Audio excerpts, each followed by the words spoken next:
Hello बच्चों, कैसे हो सब। चलो आज शुरू करते हैं फिजिक्स का एक बहुत ही interesting chapter, chapter 5, magnetism and matter. बिल्कुल रेडी हो जाओ। हम लेकर आए हैं आपके लिए अल्टीमेट साइंस क्वेश्चन बैंक, जो डिजाइन किया गया है स्पेशली आपके लास्ट मिनट रिवीजन के लिए। इस एक पैक में आपको मिलेंगे फिजिक्स, केमिस्ट्री, मैथ्स और बायोलॉजी के टोटल 50 चैप्टर्स। हर चैप्टर से हमने सिलेक्ट किए हैं 50 मोस्ट इंपॉर्टेंट क्वेश्चंस। सिर्फ वही सवाल जो एग्जाम्स में बार बार पूछे जाते हैं। फोकस करिए सिर्फ रेलेवेंट कंटेंट पर और अपनी प्रेप को दीजिए एक विनिंग एज। ये पूरा बंडल आपको मिल रहा है सिर्फ और सिर्फ 50 रुपए में। टाइम कम है और सिलेबस ज्यादा। नीचे दिए गए लिंक पर क्लिक कीजिए और अपनी डिजिटल कॉपी अभी ग्रैब कीजिए। चलिए स्टेप बाय स्टेप समझते हैं। सबसे पहले अपने फोन के किसी भी ब्राउजर में जाएं और टाइप करें ellipse.co.in का लिंक। वेबसाइट खुलते ही ऊपर आपको इंस्टॉल नाउ का बटन दिखेगा, बस उस पर क्लिक कर दीजिए। अब एक पॉपअप आएगा, यहां फिर से इंस्टॉल पर टैप करें। कुछ ही सेकंड्स में एलिप्स ऐप आपके फोन में इंस्टॉल हो जाएगा। ऐप मेन्यू में जाकर ऐप ओपन करें और अपनी बेसिक डिटेल्स भरकर साइन अप या लॉगिन कर लें। लॉगिन करते ही आप ऐप के होम पेज पर पहुंच जाएंगे। ये जो खूबसूरत पैटर्न आप देख रहे हो ना, ये कोई आर्ट नहीं है। ये है आयरन फाइलिंग्स, यानी लोहे का बुरादा जो एक बार मैग्नेट के आसपास है। और ये हमें दिखा रहा है एक अदृश्य ताकत का कमाल, यानी कि मैग्नेटिज्म। तो चलो इस इनविजिबल फोर्स को समझना शुरू करते हैं। हमारे पहले सेक्शन में हम बिल्कुल बेसिक से स्टार्ट करेंगे ताकि आगे सब कुछ आसानी से समझ आ सके। अच्छा, तो जल्दी से कुछ बेसिक प्रॉपर्टीज रिवाइज कर लेते हैं जो आप शायद पहले से जानते हो। हर मैग्नेट के दो पोल्स होते हैं, एक नॉर्थ और एक साउथ। जब उसे आज़ाद लटका दो तो वो अर्थ के नॉर्थ साउथ डायरेक्शन में आके रुक जाता है। और हाँ, सेम पोल्स जैसे नॉर्थ नॉर्थ एक दूसरे को धक्का देते हैं यानी रिपेल करते हैं, और ऑपोजिट पोल्स जैसे नॉर्थ साउथ एक दूसरे को अट्रैक्ट करते हैं। लेकिन यहाँ एक क्लासिक सवाल उठता है, क्या होगा अगर हम एक बार मैग्नेट को बीच से काट दें? क्या हमें एक पीस सिर्फ नॉर्थ पोल के साथ और दूसरा सिर्फ साउथ पोल के साथ मिलेगा? क्या एक अकेले मैग्नेटिक पोल को अलग करना पॉसिबल है? तो इसका जवाब है बिल्कुल नहीं। आप एक मैग्नेट को कितनी भी बार काट लो, हर नया टुकड़ा तुरंत एक छोटा कंप्लीट मैग्नेट बन जाता है जिसका अपना नॉर्थ और साउथ पोल होता है। फिजिक्स की भाषा में इसका मतलब है कि मैग्नेटिक मोनोपोल्स एग्जिस्ट नहीं करते। मतलब एक अकेला पोल कभी नहीं मिलेगा, पोल्स हमेशा जोड़ी में आते हैं। ओके, तो अगर हम मैग्नेटिज्म को सीधे सीधे देख नहीं सकते तो उसके असर को कैसे समझें? यही काम आती हैं मैग्नेटिक फील्ड लाइंस। तो अगले सेक्शन में हम देखेंगे कि ये लाइंस इस इनविजिबल फोर्स का नक्शा बनाने में हमारी कैसे मदद करती हैं।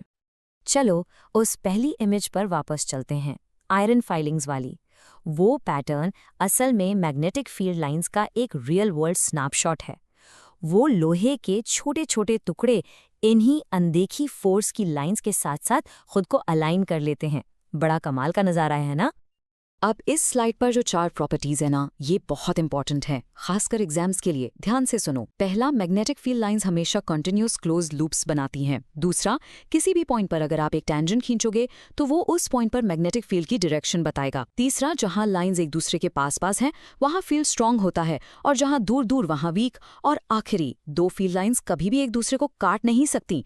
क्यों? क्योंकि अगर वो काटेंगी तो एक ही पॉइंट पर मैग्नेटिक फील्ड की 2 अलग अलग डायरेक्शंस हो जाएंगी, जो कि फिजिकली इम्पॉसिबल है।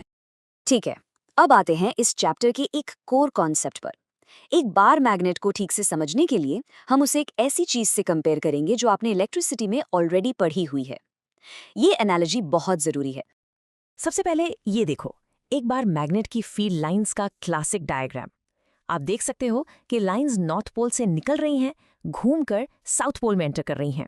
और इंपॉर्टेंट पॉइंट ये है कि मैग्नेट के अंदर भी ये साउथ से नॉर्थ जाकर एक पूरा क्लोज्ड लूप बनाती हैं। इस पैटर्न को दिमाग में रखना। अब इसे देखो, ये एक सोलेनॉइड की फील्ड लाइंस है, यानी एक वायर का कॉइल जिसमें से करंट गुजर रहा है। कुछ नोटिस किया? ये पैटर्न बिल्कुल उस बार मैग्नेट जैसा ही है जो हमने अभी देखा। दूर से देखने पर इनका मैग्नेटिक फील्ड लगभग एक जैसा होता है। और ये एक बहुत ही पावरफुल आइडिया है कि एक बार मैग्नेट एक करंट कैरिंग सोलेनॉइड के बराबर है। इसको और क्लियर करने के लिए चलो एक तीसरा प्लेयर लाते हैं, इलेक्ट्रिक डाइपोल, जो हमने इलेक्ट्रोस्टैटिक्स में पढ़ा था। पहली नज़र में ये भी सिमिलर लगता है, लेकिन एक बहुत बड़ा फर्क है। Electric field lines positive charge से शुरू होती हैं और नेगेटिव चार्ज पर खत्म हो जाती हैं।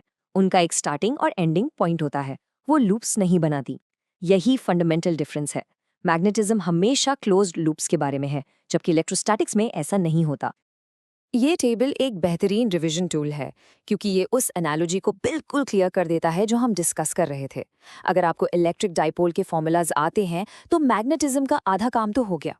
बस सब्स्टिट्यूशंस देखो, इलेक्ट्रिक फील्ड E की जगह मैग्नेटिक फील्ड B आ गया, इलेक्ट्रिक डाइपोल मोमेंट P बन गया मैग्नेटिक मोमेंट M, और कांस्टेंट 1/ε0 की जगह आ गया म्यू नॉट।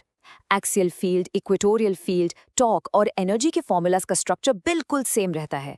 ये आपकी स्टडीज के लिए एक जबरदस्त शॉर्टकट है। अब आगे बढ़ते हैं एक ऐसे प्रिंसिपल पर जो सुनने में मुश्किल लगता है पर है बहुत simple, Gauss's law for magnetism.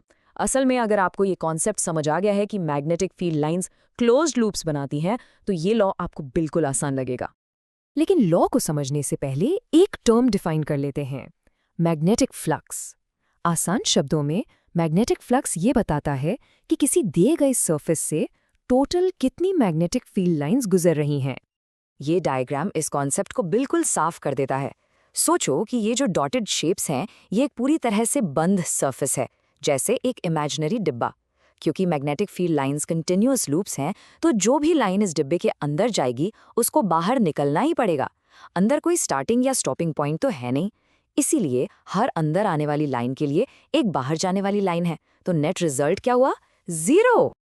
और ये जो सिंपल सी बात है, यही है गाउसेस लॉ फॉर मैग्नेटिज्म। ये कहता है कि किसी भी क्लोज सरफेस से गुजरने वाला नेट मैग्नेटिक फ्लक्स हमेशा 0 होता है। ये सिर्फ एक इत्तेफाक नहीं है, ये मैग्नेटिज्म के नेचर के बारे में एक गहरी बात है। ये कहने का आसान तरीका है कि मैग्नेटिक मोनोपोल्स एग्जिस्ट नहीं करते। क्योंकि फील्ड लाइंस का कोई अकेला सोर्स या सिंक नहीं है, इसलिए किसी भी बंद वॉल्यूम से आने और जाने वाला टोटल फ्लो 0 पर बैलेंस हो जाता है। ओके, तो हमने काफी कुछ कवर कर लिया है। चलो, इस चैप्टर के इस पार्ट को खत्म करने से पहले एक छोटा सा रिकैप कर लेते हैं सबसे इंपॉर्टेंट पॉइंट्स का। तो वो कौन सी खास बातें हैं जो हमेशा याद रखनी है? पहला, मैग्नेटिक पोल्स हमेशा जोड़ी में होते हैं, मोनोपोल जैसी कोई चीज नहीं होती। दूसरा, मैग्नेटिक फील्ड लाइंस हमेशा कंटिन्यूअस क्लोज्ड लूप्स बनाती हैं। तीसरा, एक बार मैग्नेट का मैग्नेटिक फील्ड एक करंट कैरिंग सोलेनॉइड के जैसा ही होता है। और चौथा, इन्हीं सब चीज़ों का नतीजा है गॉसेस लॉ, जो कहता है कि किसी भी क्लोज सरफेस से नेट मैग्नेटिक फ्लक्स हमेशा 0 होता है। ये 4 पॉइंट्स ही हमारी आज की डिस्कशन का फाउंडेशन है। और जाते जाते आपके लिए एक सवाल छोड़ जाता हूँ। सोचो, अभी तक हमने जो भी पढ़ा वो इस बात पर बेस्ड है कि मैग्नेटिक मोनोपोल्स कभी नहीं मिले।